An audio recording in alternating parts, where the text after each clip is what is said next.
All right, welcome back. So today we're answering, or I am answering questions related to blood vitality, just kind of FAQ, a lot of questions people send out. I thought, well, let's just go through and answer some of these. So the first one is blood vitality heme or non-heme iron? Blood vitality contains non-heme iron, meaning it's iron that's not derived from an animal. It could be derived because there is non-heme iron in like beef, but we do not derive ours from animals. We derive it from vegetation. Um, Number two, is blood vitality gluten free? Yes, blood vitality is gluten free. There's no ingredients with wheat or wheat byproducts used in the creation of blood vitality. And it does contain a rice protein, which is where we house the iron. That makes blood vitality so special. We house it inside of a rice protein, so there's rice in it. Next question. Bisglycinate is a form of iron found in most traditional iron supplements. Is there bisglycinate, or two glycines hooked onto an iron, which is iron bisglycinate, in blood vitality? There is no iron bisglycinate, no glycine in blood vitality. That is not a form we're using. We're using a whole protein to house the iron in to make it extremely stable so it can be absorbed as a whole food iron source. So often I see people suggesting on different platforms that blood vitality contains iron bisglycinate, contains iron glycinate. It does not. It has nothing to do with iron bisglycinate. I personally used iron glycinate, iron bisglycinate with patients for years, for a decade, saw extremely little results, and is what actually pushed us, because my wife was having terrible results, getting nowhere, feeling terrible using it, and so we actually came up with blood vitality and this special way of housing iron because of the terrible results we'd had with iron bisglycinate. Next question. So I have normal but low levels of ferritin. Should I start supplementing with iron? So I'm a doctor who sees patients, but I'm not your doctor, so I can't specifically tell you whether you should start taking iron or not take iron. Not take iron. My general guidelines, though, are a ferritin of 21 is considered normal, on your LabCorp results, Quest Lab results, but that is surely not an optimal ferritin level. And a ferritin between 50 and 70 for most will be fantastic. And so I think if your level is less than 50 and you want to get your level up and feel your level best, then supplementing with iron could be highly advantageous for you. I have found though in some athletes, runners, rugby players, soccer players, that keeping a ferritin level over 100, even 120, or even supplementing when their levels are already a ferritin of 100 or so, actually could increase their performance, and they would actually feel better and find that their stamina is better, their recovery is better, their mood is better, for those who are really exerting themselves at a high level. Should I have my ferritin levels tested before I begin taking blood vitality? I think it's always a good idea to get your ferritin levels checked, get your iron levels checked, get your total iron binding capacity, get your iron saturation, get your CBC, to get these levels tested before starting, a supplement with iron in that. If you're having these baseline markers, can really let you see, okay, what is this doing for me? What is my dosing? What I need for my body, because everybody's a little different. Our chemistry is all a little different. So I think it's high value to get your levels checked before starting an iron supplement. Is there a place that I can order labs for myself, without going and seeing a doctor? Yes, you can go to directlabs.com, or you can go to altalabtests.com, for ferritin testing.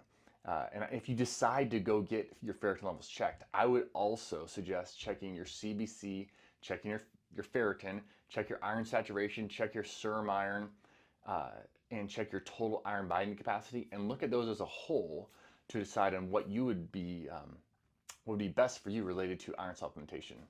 Due to my experience with iron glycinate, do you think I would do well with blood vitality? That is the next question.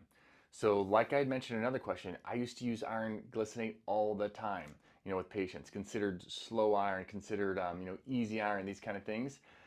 But we just had so many side effects. And, time and time again, patients were not getting results. They didn't want to take it anymore, even though their, ferritin was 7 or 9 or 2.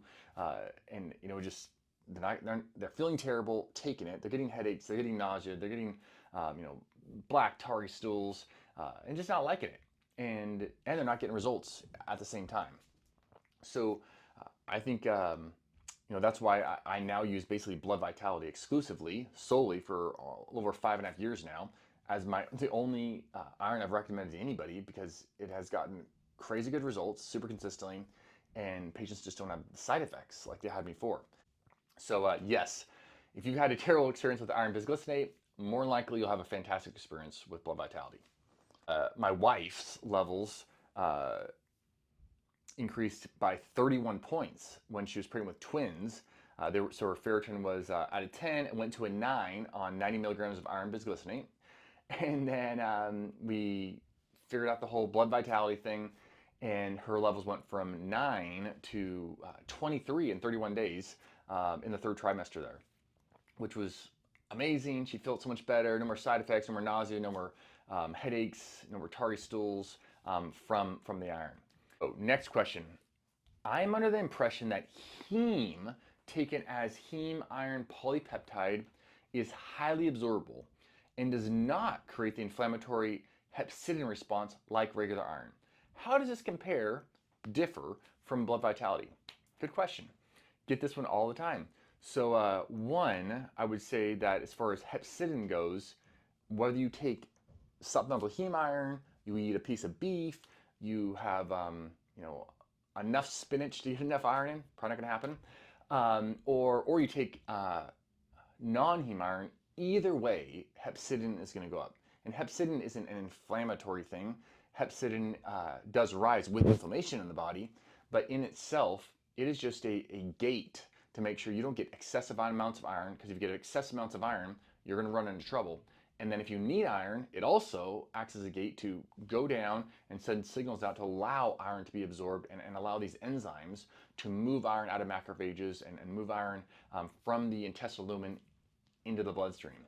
So there are no head-to-head studies putting the heme iron polypeptide and hydrolyzed rice protein iron like we have in Blood Vitality. So we can't say for certain there's an absorption or advantage kind of thing. But my experience with hundreds of patients and thousands of doses of probably tens of thousands, hundreds of thousands, I don't know, lots of doses of in iron deficient patients suggests there is a difference, because we just get remarkable results after remarkable results, and super consistently with using the hydrolyzed whole rice protein iron. And this is when we talk about that, this is more than just iron. I don't think it's advisable really just to give a person straight iron, whether that's heme iron or non-heme, or just giving it to them, because the body requires this whole orchestra of minerals and vitamins to properly utilize iron.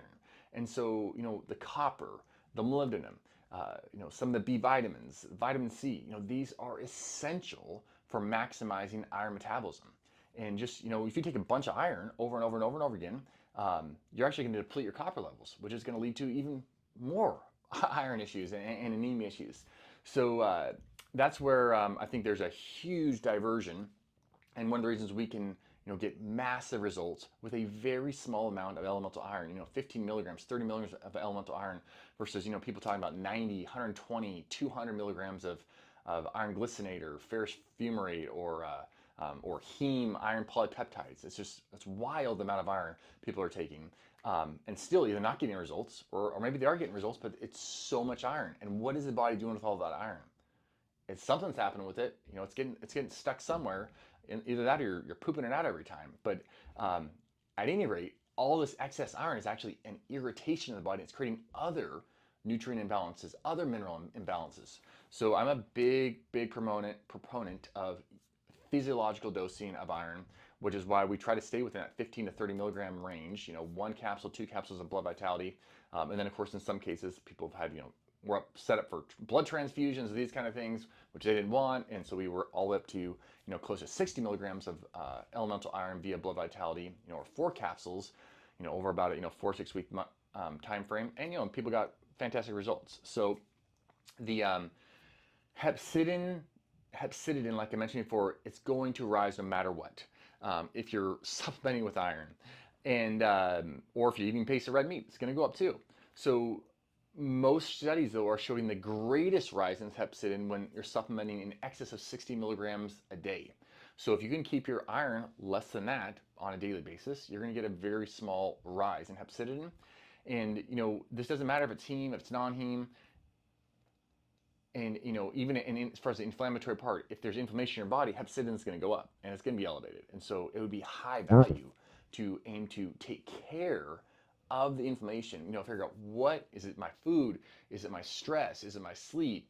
Do I got some kind of autoimmune disease going on? What can I do to actually rectify this autoimmune situation, this inflammatory cascade present in my body, to support more efficient iron utilization, more efficient iron absorption for me?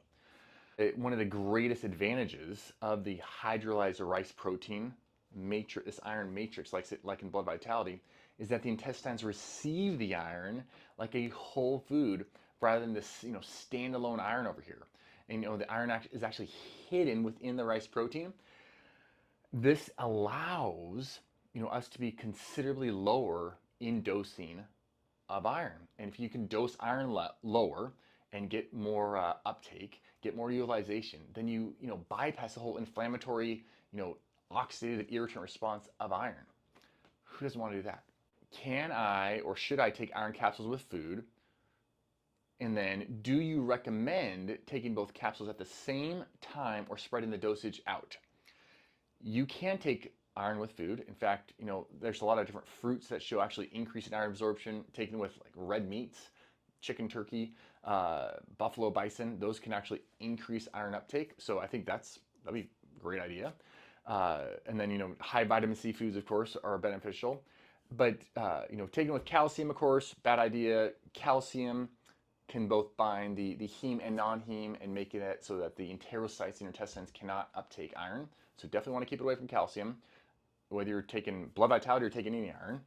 As far as, should I take it in the morning, afternoon, evening? I would ideally, if you have a nice, or your stomach is capable of taking up capsules in the morning, I would take it in the morning. Especially, fasted would be even better. However, if that's challenged, then take it in the afternoon.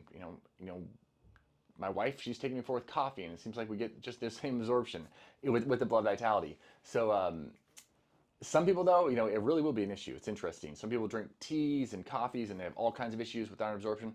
Other people drink them all day long, and man, their levels rise just fine. So there is an individuality here. And I would say, if you're taking just 15 milligrams of iron in the morning, say like 1 blood vitality, and then you're taking another in the afternoon, evening, should work great as far as dosing twice during the day. But at the same time, you can also just take 30 in the morning, 2 capsules in the morning, like this person who was asking about, taking multiple capsules a day. There are studies suggesting that once you start supplementing with iron, that hepcidin will rise, and that the amount of fractional iron you would absorb from your supplementation will decrease as the day goes on. So if a person can take it all in the morning, that's what I suggest.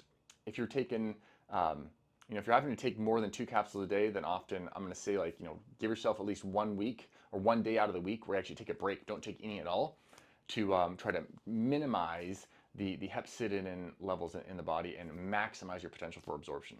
Knowing that I shouldn't take iron supplements with food, calcium, or caffeine itself doesn't seem to make a difference. It's actually the acids, the tannins that are the problem in teas and coffee. But continue with the question. I'm taking blood vitality 2 hours after breakfast and 2 hours after dinner with a few orange slices for additional vitamin C. Is that far enough removed for a good opportunity for better absorption? Yeah, I think it's great. Taking 2 hours away from food should be fantastic. I would, if you're taking thyroid medications, I would take it like 4 hours away from your thyroid medications. If there's a bunch of dairy, then I would probably give it about 4 hours away. But a general meal, about 2 hours away should be fantastic. I've heard iron is better to take without food. Is this correct, and does that apply to blood vitality? Yes, optimal iron absorption across the board seems to be better when it's on an empty stomach. Uh, but like I mentioned earlier with a couple questions, red meats, uh, fruits do seem like they actually help with overall iron absorption. And so if you're having a little bit of fruit or you're having a little bit of meat with your iron, that actually could help. And I wouldn't be feeling like, oh my goodness, I need to just fast every time, and it's gonna just block all my iron absorption. If you're taking a bunch of calcium, drinking a bunch of dairy, that could be a problem for sure. But otherwise, it shouldn't be much of an issue. Do I need to be careful to take my pills away from mealtime? I've read that for some supplements, you're not supposed to take them along with meals. And if so, how long after a meal should I wait? So you could open up your capsule and take it with your food. A lot of people do that.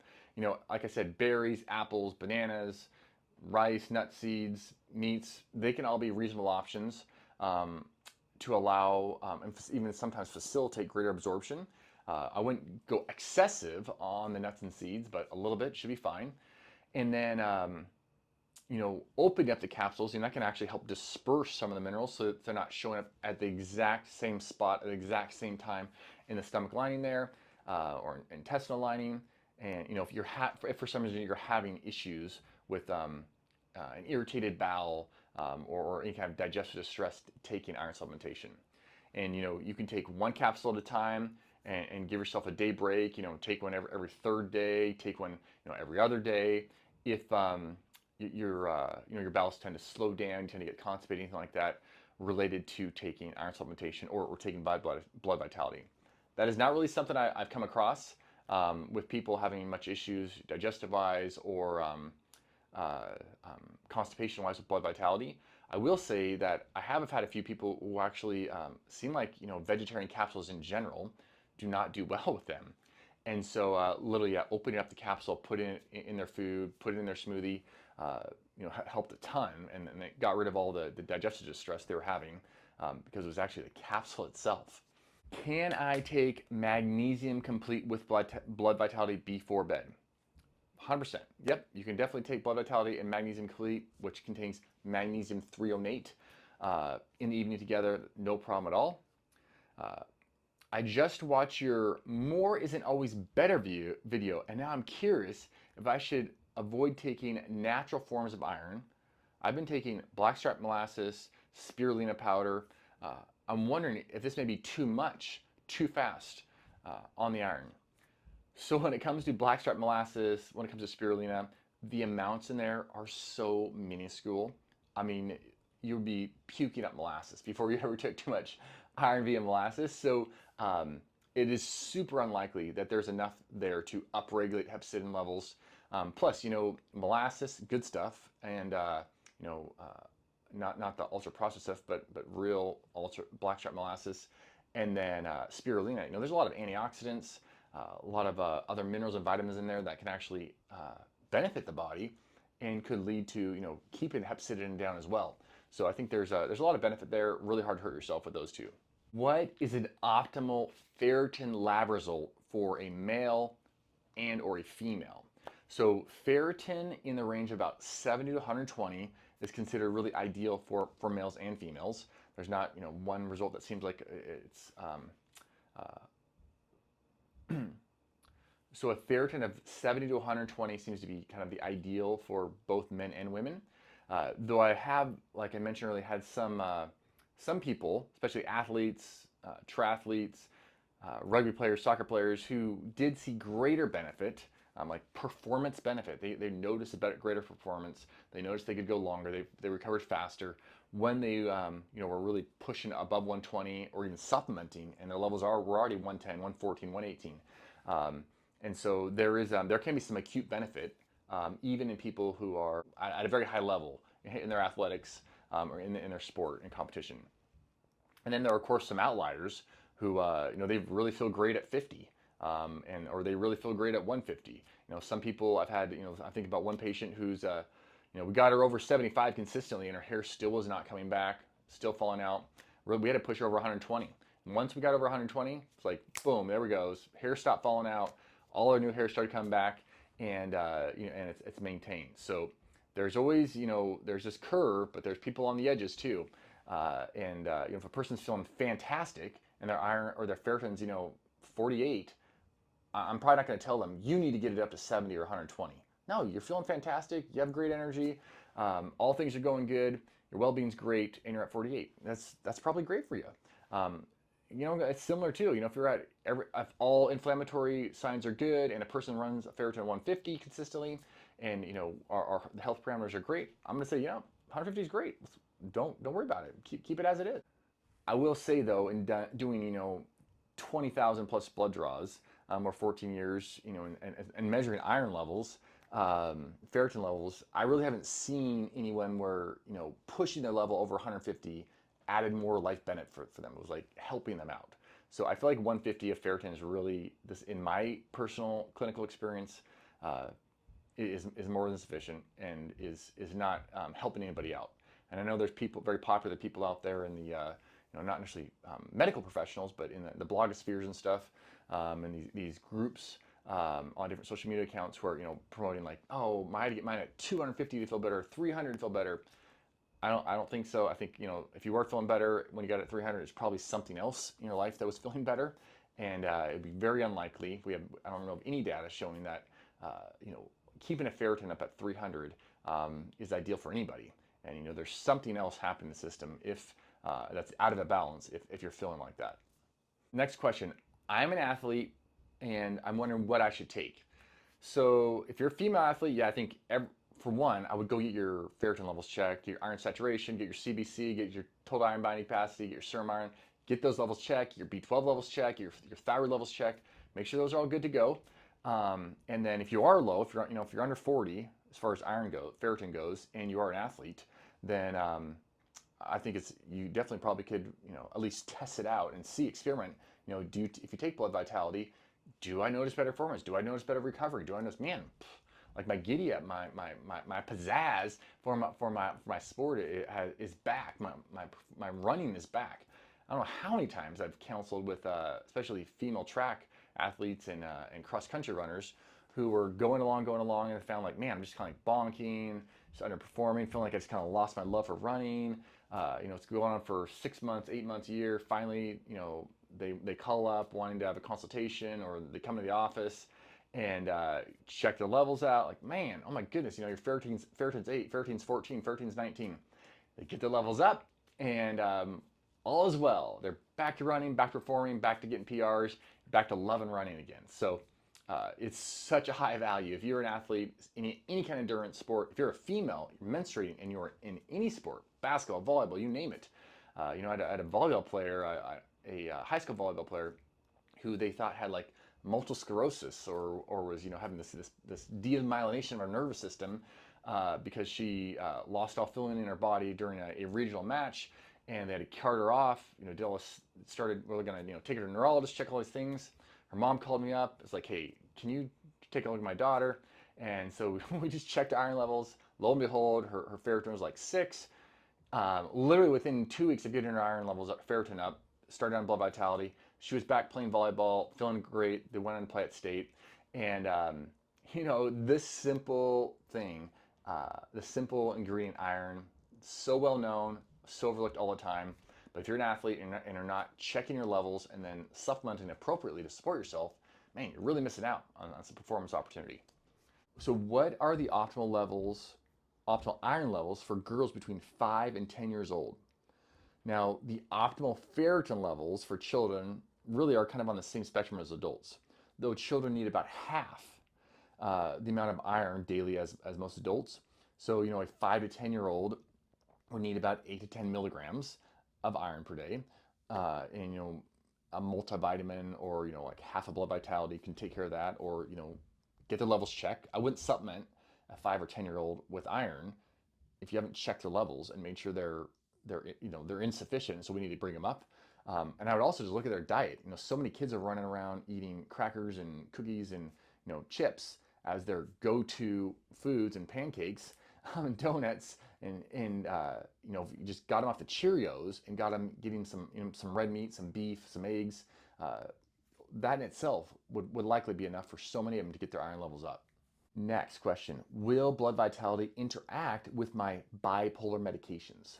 And you know, there's no known interactions between bipolar meds and blood vitality, between the minerals and the vitamins in blood vitality and bipolar meds. So is blood vitality safe to take as a type 2 diabetic? Yes, blood vitality is definitely safe to take if you're a type 2 diabetic. As always, if you're on taking any kind of medications though, and you're starting a new, you know, supplement or medication, you always want to talk to your doctor. Uh, this is my second day of taking blood vitality. Yesterday I started with 2 pills. Last night I had some bad gas. Is that common? With blood vitality, you know, we don't normally see GI effects, but anything is possible. And if you, I tell patients all the time, you know, you could react to vitamin E, CoQ10, B vitamins, vitamin C. You could react to steak. You react to, you know, anything. There's always potential to react. We're humans. Biochemistry is all different. So I would say if you started taking, say, blood vitality, like, man, I took 2 yesterday, took 2 today. I have some gas tonight. I never have gas. Then I would say, well, give yourself a couple day break. See, gas goes away. Start again. You know, give yourself, say, I'm gonna start with 1 blood vitality and see how it goes. And see if, you know, if your symptoms are still present. And then I think anytime we start with, you know, capsules or tablets or oils, um, gel caps, ideally I would start low, start slow, and work your way up, rather than, you know, if you go from eating junk food, I've seen this so many times. People eat McDonald's every day, Jack in the Box, this kind of thing, and they switch to whole, you know, vegetables and fruit and meat and this kind of thing, you know, whole foods. Oftentimes there's big digestive changes, like, man, I feel like maybe I feel more bloated, maybe I feel more constipated, my bowels are slower, or I have diarrhea. You know, things change because the floor is completely changing to try to measure up to the new inputs that are coming to the body. So it doesn't mean that you should stop eating real food and go back to McDonald's. It means that your body needs some time to calibrate to excellent food coming into its being. And the same can often be true for things like you know, supplements. So start slow and work your way up.